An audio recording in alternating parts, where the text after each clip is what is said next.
Welcome to See Crime Stories, true stories of the missing and the pursuit of answers. The first thing investigators locked down in the disappearance of Kiera Coles wasn't a hunch, it was time. Chicago, October 2nd, 2018, late evening. A camera on South Cottage Grove records a young postal carrier, 26, about 3 months pregnant, making 2 quick ATM withdrawals at 10:43 p.m. Those frames stand as the last verified images of Kiera alive. Hours earlier, a hallway camera inside her South Side building captured a different sequence, Kiera entering her apartment, then later leaving in her own car with a man police have not named. By the next morning, the car is back near her building. Kiera is not. Inside are everyday items she would normally take, a phone, a purse, a packed lunch. No body. No goodbye. The timeline looks tight. Sometimes that's the problem. From the start, detectives treated the clock like evidence. Kiera had called in sick that morning, an entry that makes sense on paper but collides with footage showing her in a postal uniform walking out the door. Investigators flagged the discrepancy and filed it alongside the evening movements, entry to the residence, company at the door, a departure in her own car with her behind the wheel, and the ATM clip that ends the visible trail. They didn't need theories, they needed sequence integrity, what happened, when, and in what order, because order is often the only thing that survives. The car's return sharpened that focus. Overnight, a camera in a nearby area captured the vehicle parked without anyone seen exiting the driver's side. Next morning, a man reappeared with the car near Kiera's building, entered the property, then walked out carrying items investigators did not publicly identify, and left in another vehicle. His account of the night would later shift in ways detectives documented carefully but did not publish in full. The absence of Kiera, set against the presence of her phone and purse, moved the case from a routine missing to high risk in less than a day. In cases like this, the temptation is to color in the blank spaces. Detectives refused. There was no confirmed crime scene, no recovery site, no call to 911, no single location that could be sealed and processed as a homicide scene. What they did have was a spine, apartment corridor, vehicle departure, ATM timestamp, vehicle relocation, vehicle return. That spine would have to carry the investigation until something new, digital residue, a witness correction, a recovered object, attached to it. If you stand at the ATM and read back the tape, the night tells a clean story. Clean stories can be deceptive. Clean means rehearsed or efficient, or simply incomplete. Forensic work prefers friction, a card swipe that doesn't match a stated route, a camera that should see someone but doesn't, a phone that should move but stays still. Here, the friction points were subtle. A sick day that didn't look like one. Errands that left essentials behind. A car that came back without a driver on camera. Each point didn't prove foul play. Together, they made it difficult to believe in chance. Families often anchor a case emotionally, the record anchors it legally. Kiera's family reported her missing quickly, and federal postal inspectors joined Chicago detectives, adding a reward that still stands years later. The status today remains what it became in that first week: foul play suspected, body not found, no arrest.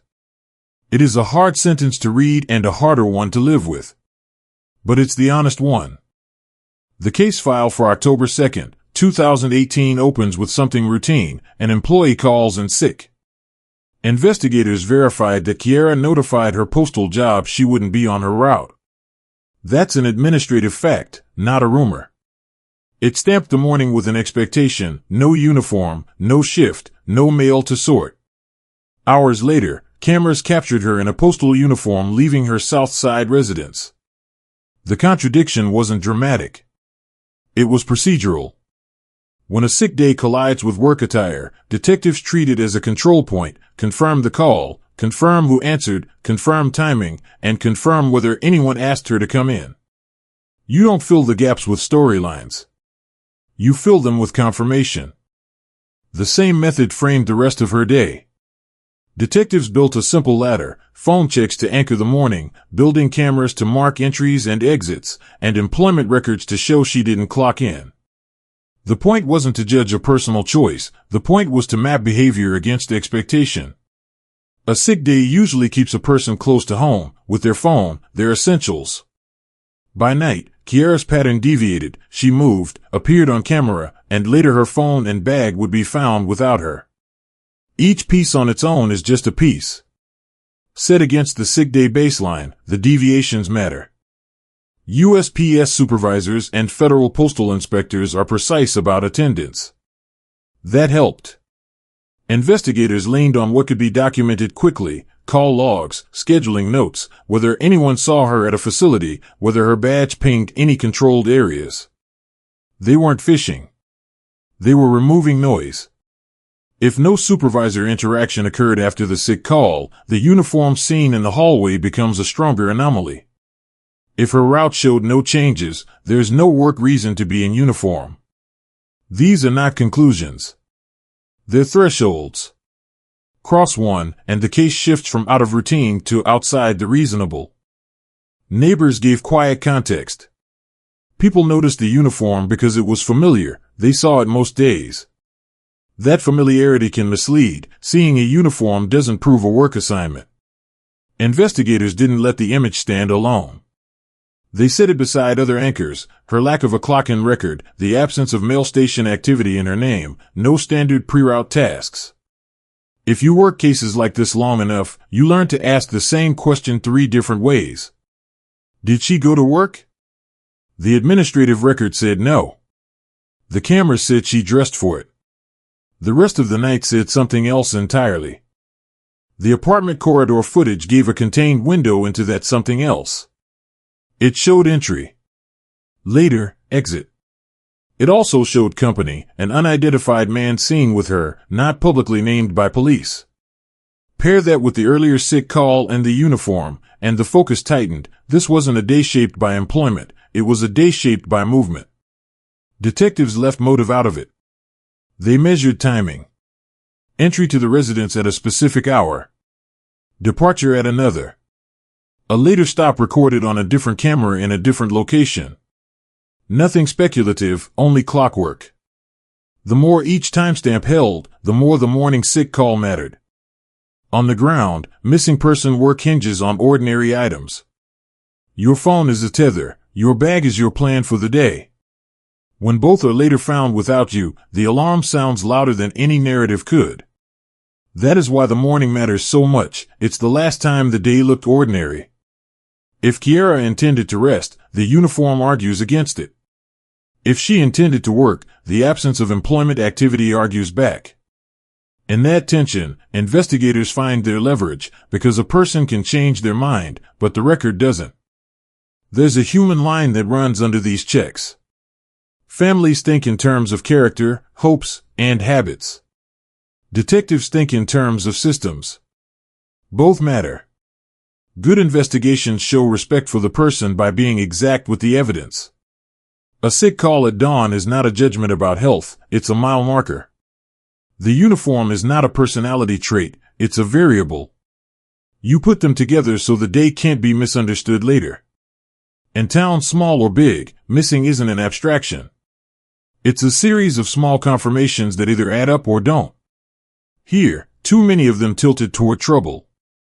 Kiara's Tuesday began with rest and ended with questions the record couldn't settle. The uniform, the unexpected movement, the later absence, all of it stood on top of one administrative entry: out sick. The more precise that morning becomes, the sharper the rest of the night reads. In a case with no confirmed crime scene and no recovered body, you don't get to choose your anchors.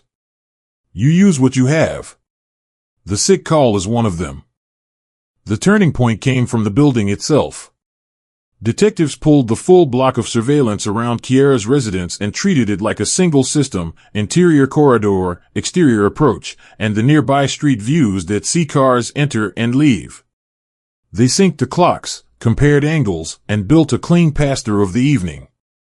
The sequence is simple, and that's why it holds: entry to the residence, later, exit, departure in her own car with an unidentified man beside her. No dialogue, no struggle, no noise report, just movement that can be verified and timed. Interior footage anchors the start. It shows Kiara enter the property earlier in the night. That matters because it confirms she got home and establishes where she was before the final movements. Later, another clip marks the exit. Investigators did not release every second in between, and they didn't need to. In missing person cases, a handful of confirmed frames are more useful than a dozen unverified claims. Here, the frames link an entry to an exit and then connect to a separate camera watching the curb. Outside, the next camera ties the people to the vehicle. The car visible is hers. That's important for custody of movement. The driver's seat is occupied by Kiara. The passenger seat holds a man police have not named. When detectives use the phrase leaves in her own vehicle with her in the driver's seat, it's because they can place each person in a position without guessing. You don't infer that from word of mouth. You lock it from video. From there, traffic and residential cameras do what they always do, offer coverage in patches. You won't get a cinematic follow shot on the south side at night. You get fragments, a vehicle entering a block, a tail light passing a vantage, a return shot from a different angle later. Those fragments are enough to place the car elsewhere that night and then show it back by morning near her building. What you don't see is the piece that should be there, the driver emerging when the car is reparked. The camera catches a man stepping from the passenger side. The driver's door is never seen opening on camera. Detectives flag the gap because gaps with clear edges are not noise, they're leads. The building adds one more layer. The next morning, cameras show the same man return with the car near the residence, go inside, and exit while carrying items that police did not publicly identify.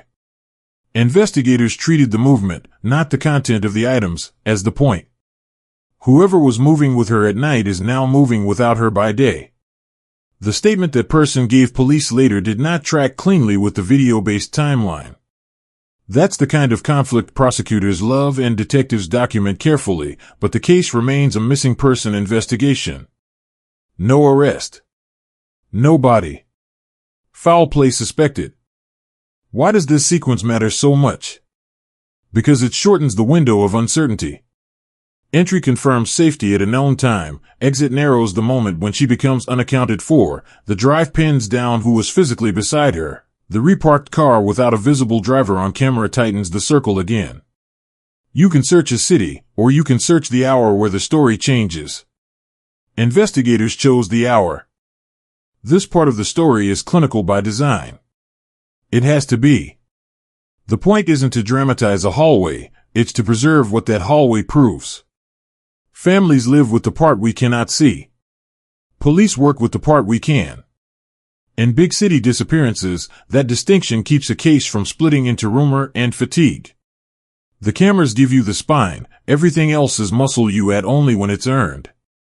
The human piece sits just underneath the grid lines. A pregnant 26-year-old walks into her home and, later, drives away in her own car. By morning, she's gone and her car is back. No one wants their loved one reduced to frames and timestamps. But the frames and timestamps protect the truth when memory gets messy and talk gets loud. They also make something else possible, a shared focus. If you live near those blocks, you know which cameras face which corners. You know whether a lobby lens has a blind spot. In cases like this, community detail isn't gossip, it's infrastructure. This chapter advances the investigation without changing its status. As of November 5, 2025, Kiara Coles is still missing. No body has been recovered.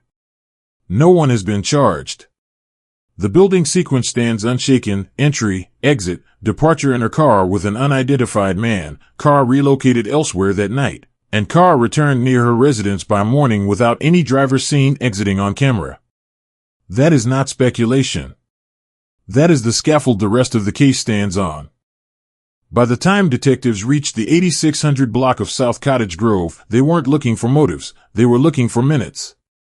The ATM footage at 10:43 p.m., October 2, 2018 gave them the last verified view of Kiara Coles alive. 2 quick withdrawals. No visible distress. No hand signals for help. The value of that clip wasn't the money, it was the timestamp.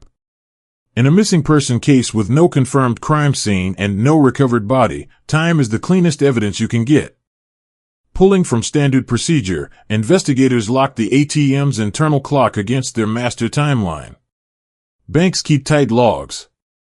If the camera time drifts even a few seconds, they correct it to match the transaction server, then match that to the building cameras from Kiera's residence.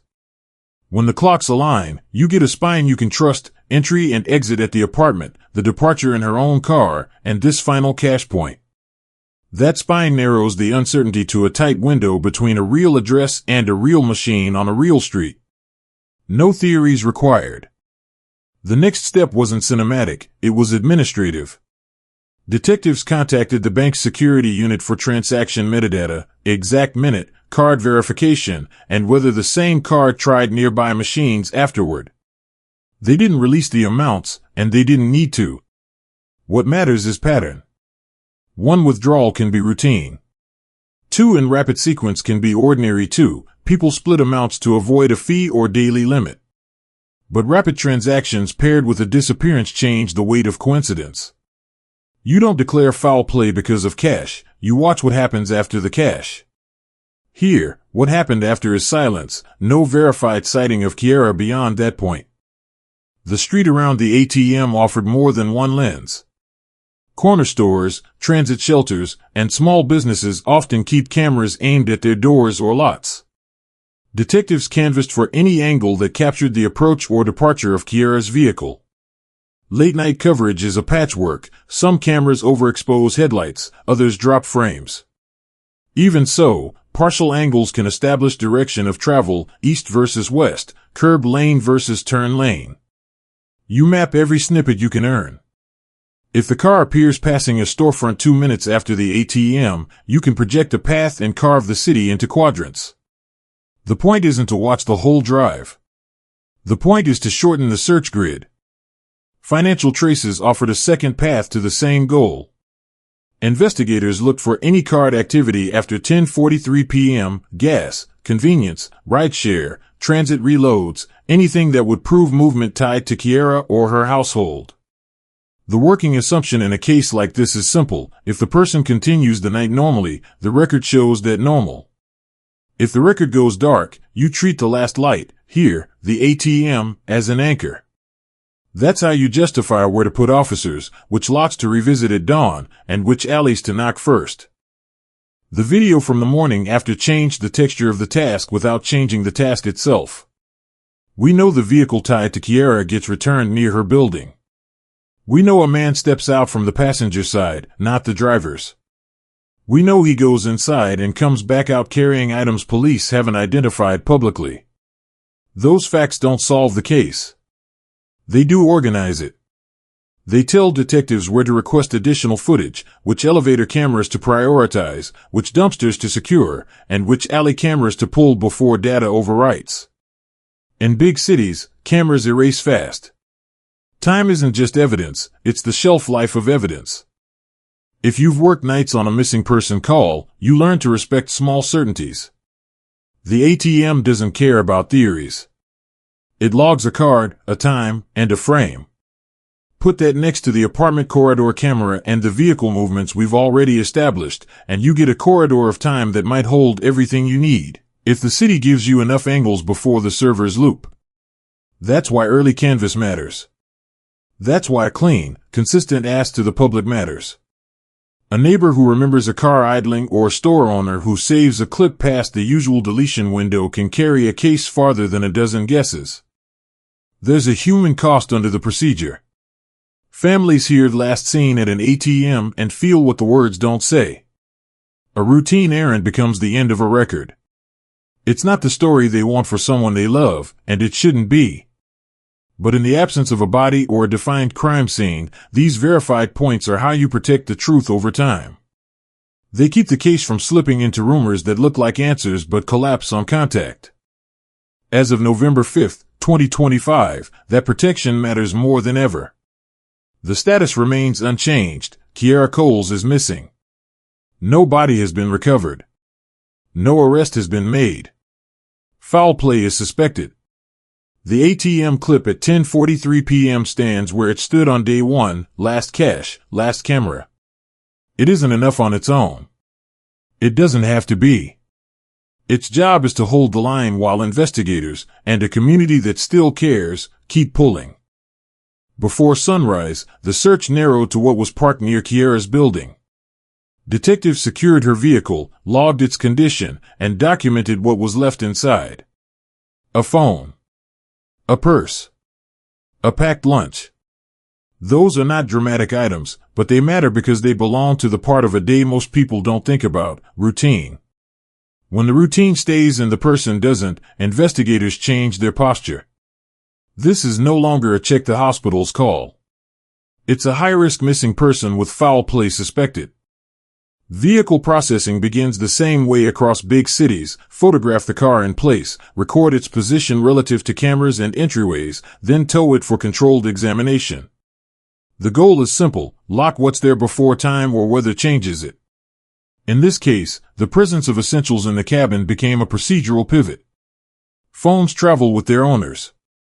Wallets and purses do too. Food packed for a shift or a long night usually gets eaten or taken inside. Left behind together, they raise probability that the disappearance was not voluntary. The car's exterior rarely tells a complete story by itself. What it does give is a map of touch points: door handles, trunk latch, steering wheel, column, seat controls. Inside, technicians move in a set order: general photos, then close-ups, then bagging anything that could be probative. With a missing person case and no confirmed crime scene, you are not trying to prove a homicide in the vehicle. You are preserving opportunities: latent prints, trace fibers, hair, or a digital cue from the infotainment system that might confirm a recent device connection or a last paired phone. Most of that never becomes public, and that's by design. You don't teach the next person what to avoid. What was public here was straightforward and stubborn. The car came back. Kiera did not. The items tied to her daily life remained where she didn't. That mismatch anchors the narrative more than any theory could. It also dictates where manpower goes next. If the vehicle returns near her building, you recanvass for cameras that see that curb. You ask management for any retained footage of hallways, elevators, and stairwells during the window when the vehicle reappears. You pull dumpster and alley coverage before overwrite. Nothing about that is flashy, all of it is necessary. Investigators also have to decide how far to extend the perimeter of a vehicle return. You don't search the whole south side at once, you search the streets that a returning driver would realistically use at that hour. That means checking for cameras along the most efficient route back from the ATM area, looking for the car's plate, profile, or even a distinctive headlight pattern. One positive hit adds minutes to the timeline and may push the practical search area in one direction or another. When you work with fragments, each confirmed minute is leverage. Statements get measured against this physical record. The person seen with Kiera the night before gave an account that did not line up cleanly with the camera-based sequence. Detectives logged the differences: what time was claimed for an event, where someone said they were, and whether the returned vehicle behavior was explained at all. In an unsolved case, those conflicts don't equal guilt, they set priorities. Who deserves another interview?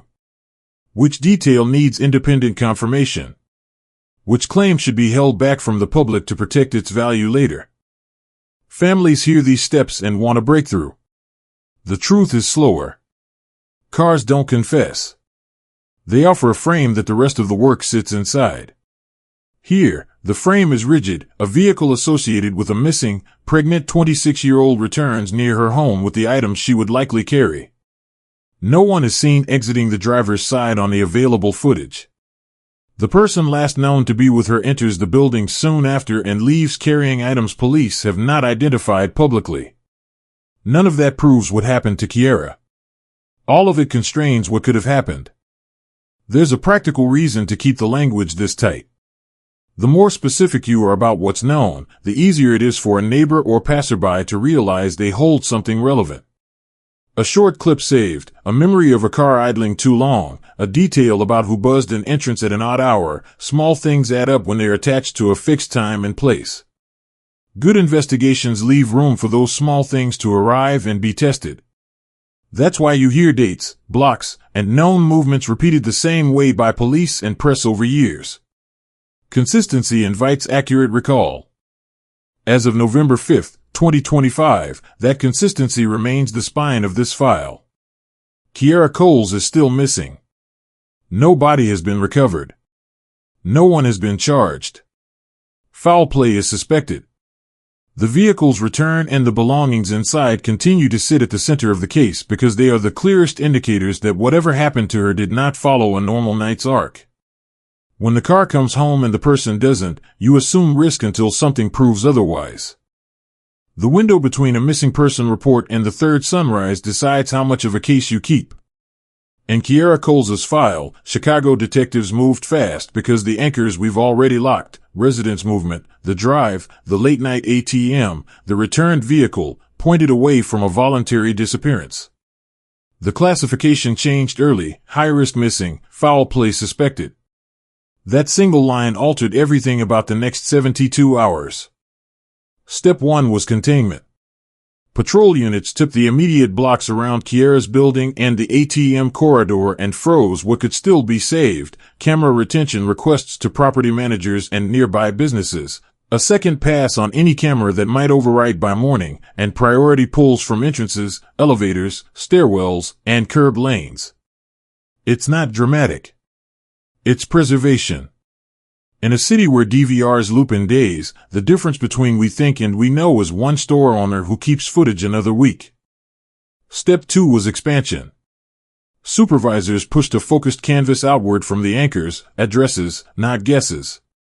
Officers knocked doors on the most likely return routes, asked one question that matters at night: did you notice a car idling longer than usual, and logged answers by time. Detectives cross-matched those notes with the camera time grid already in motion. You don't chase rumors in the first 72 hours, you chase clocks.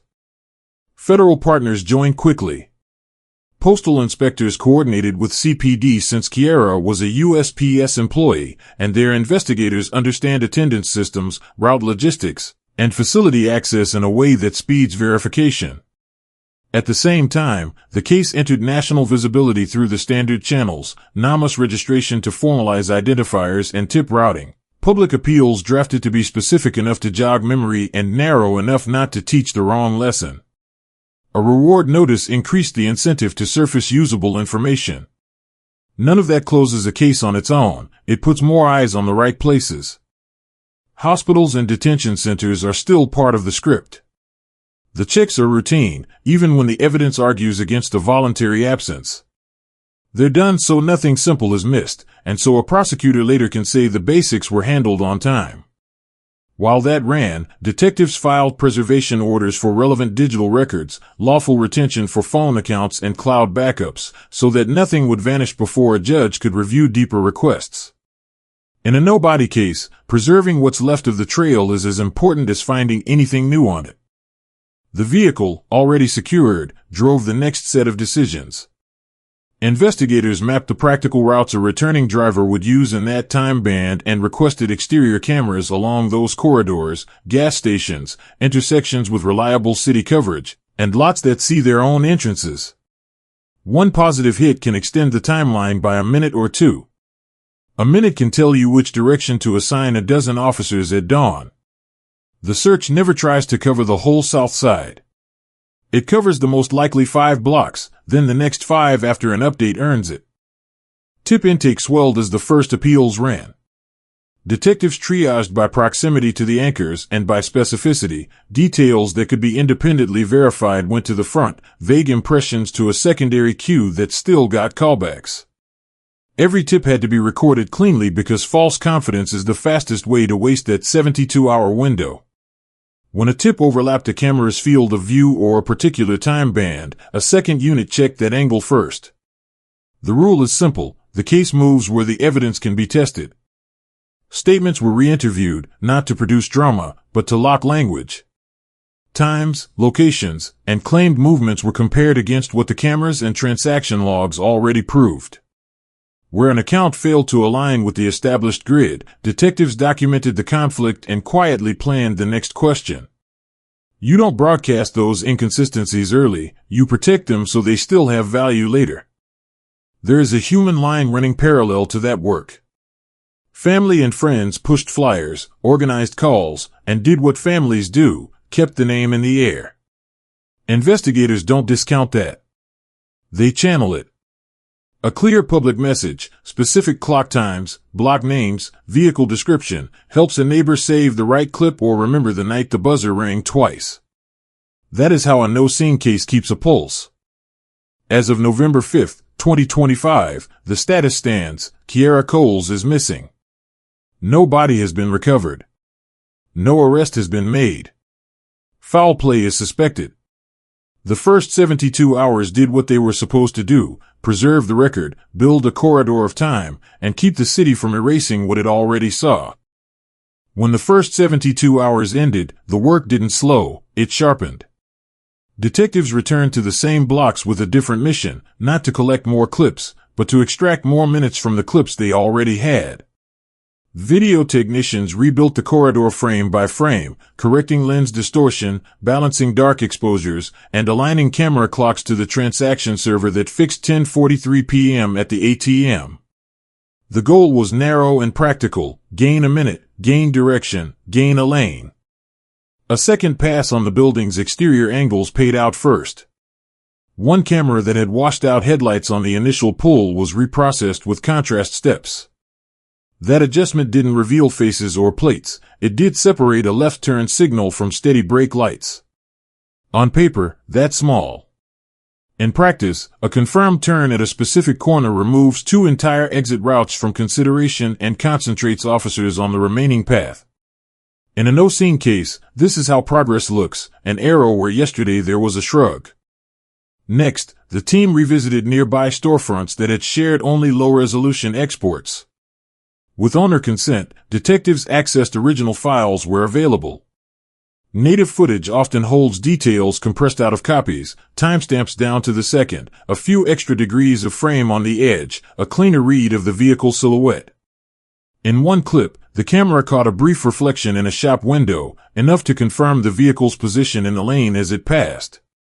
That single lane choice supported the turn analysis from the exterior camera and kept the corridor consistent across 2 independent sources. The recanvas wasn't limited to businesses. Property managers sometimes archive security footage for liability beyond the default overwrite window.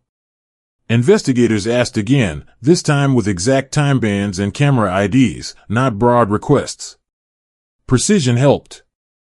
A lobby lens from a neighboring building captured the curb across the street. It didn't see who parked or who left, but it fixed the car's arrival within a tighter minute than before. Compressing that arrival band, and matching it to the building entry logs and elevator coverage already pulled, gave detectives a cleaner sequence to test statements against later. Audio isn't evidence here, but patterns of motion are. The team conducted a silent witness review, playing the corridor sequence without sound, at real speed, then 1/4 speed, to note every brake tap, head turn, and pause. The question wasn't who, but how. Was the car driven like someone familiar with the block, or like someone checking for a turn? The pattern looked practiced: decisive lane choices, no erratic stops. That observation doesn't prove identity, but it tells you which cameras down the line are more likely to catch the next appearance, intersections used by locals, not detours taken by guesswork. Public cooperation mattered again. A fresh, specific appeal asked for doorbell footage facing east-west corridors within a narrow time span. The wording called out exact minutes, not hours, and reminded residents how to preserve clips before monthly deletions. Responses brought a few short videos that didn't show the car but confirmed traffic gaps consistent with the refined timeline. Negative confirmations have value. If a camera that should see a car doesn't, it validates the chosen route rather than expanding the search back out. What emerged from this pass wasn't a new ending, it was a cleaner middle. The corridor now ran straighter: departure from the residence, late-night cash point on South Cottage Grove, a confirmed turn, a fixed lane, and a tighter arrival window when the vehicle reappeared near home without the driver ever captured on camera. None of that names a suspect. All of it makes the next interview sharper and the next request to a judge easier to justify. As of November 5, 2025, the status is the same. Kiara Coles is missing. No body has been recovered. No arrest has been made. Foul play is suspected. Tightening the corridor keeps the case from drifting. It gives the family and the city a verified path to hold onto while the gaps are still gaps. By this point, the case lived inside minutes we could prove. Detectives set every statement against the grid, residence movement, the late-night cash point, the refined turn and lane, the vehicle's return. If an account fit the minutes, it stayed. If it didn't, it was documented and held, not broadcast. That restraint kept leverage for lawful follow-ups and prevented the investigation from drifting into theories that couldn't survive the timeline. Digital checks followed the same rule: preserve first, request second, only where the corridor earned it. Basic logs confirmed what mattered most: no verified activity that contradicted the locked sequence. Where records were blank, the silence was entered as a fact, not a conclusion. Public appeals were narrowed to exact minutes and block names, asking for original files or doorbell archives that might extend the clock by even one frame.